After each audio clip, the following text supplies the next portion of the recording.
ओम श्री परमात्मने नमः।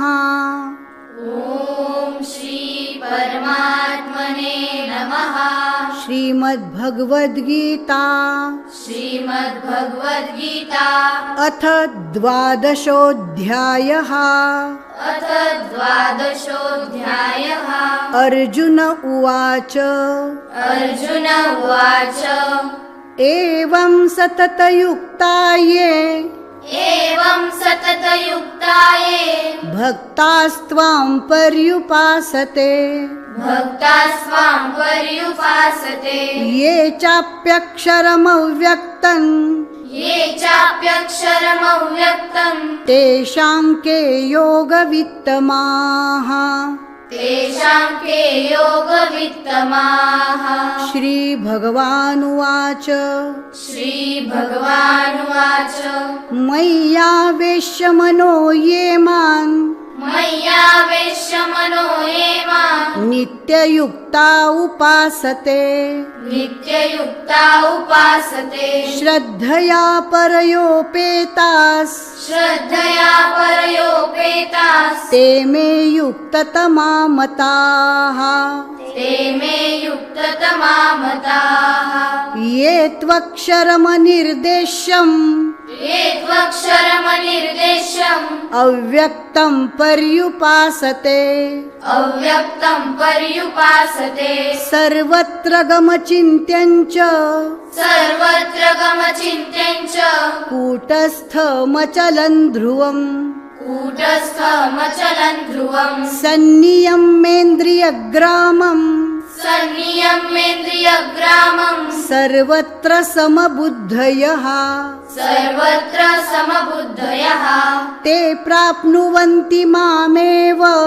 ते प्राप्नुवन्ति मामेव सर्वभूतहिते रताः सर्वभूतहिते रताः।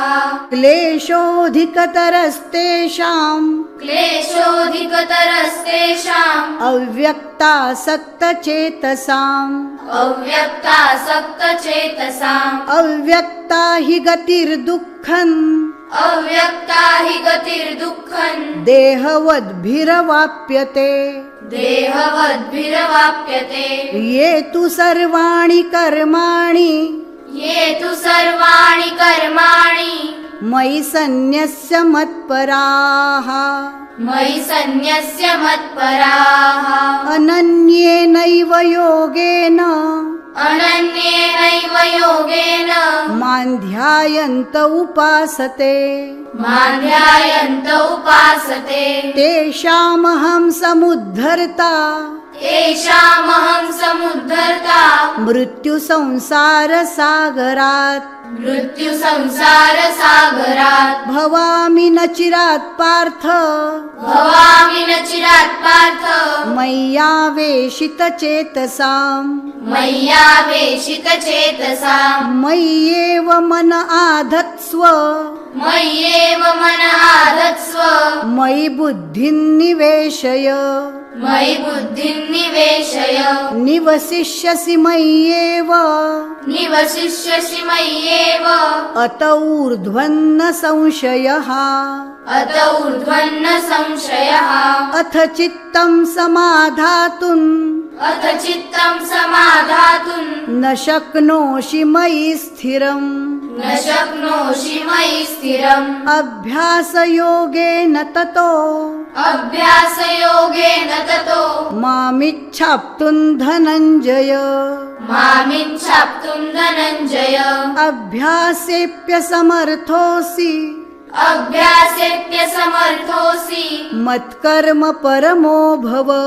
मत्कर्म परमो भव मदर्थमपि कर्माणि मदर्थमपि कर्माणि कुर्वन् सिद्धिमवाप्स्यसि कुर्वन् सिद्धिमवाप्स्यसि अथैतदप्यशक्तोऽसि अथैतदप्यशक्तोऽसि कर्तुं मद्योगमाश्रितः कर्तुं मद्योगमाश्रितः सर्वकर्मफलत्यागन्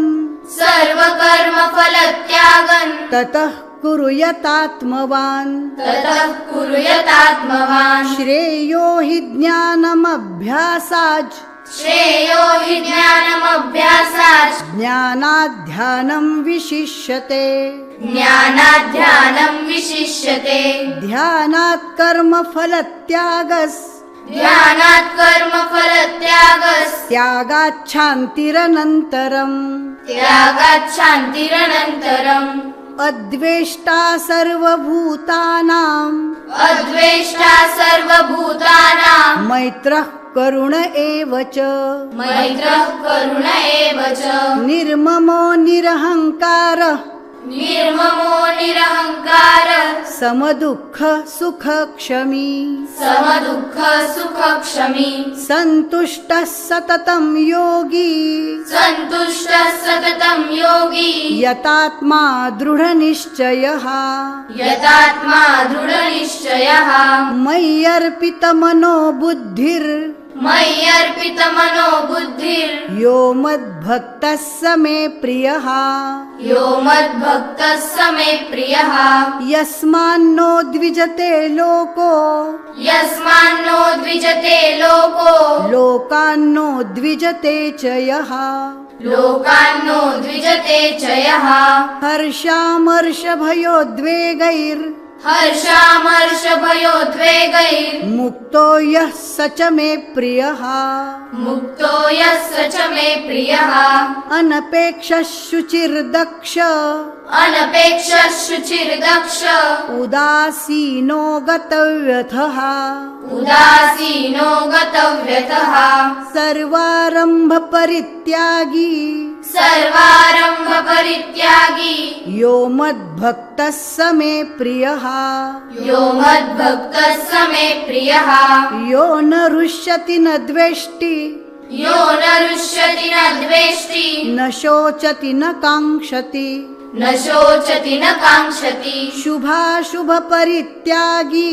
शुभाशुभ परित्यागी भक्तिमान्यः स मे प्रियः भक्तिमान्यः स मे प्रियः समः शत्रौ च मित्रे च समः शत्रौ च मित्रे च तथा मानापमानयोः तथा मानापमानयोः शीतोष्णसुखदुःखेषु शीतोष्णसुखदुःखेषु समः सङ्गविवर्जितः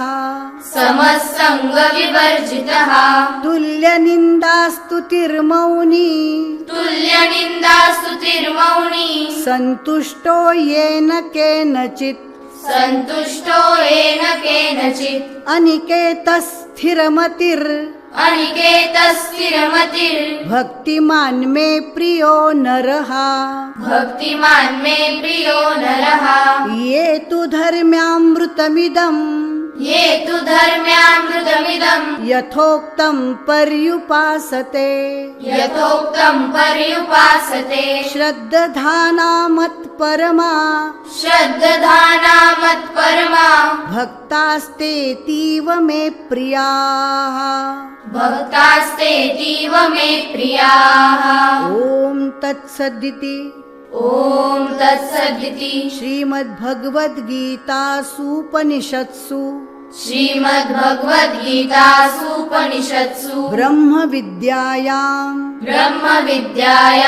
योगशास्त्रे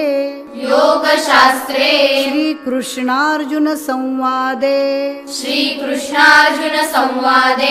भक्तियोगो नाम द्वादशोऽध्यायः हरये नमः हरये नमः हरये नमः हरये नमः हरये नमः हरये नमः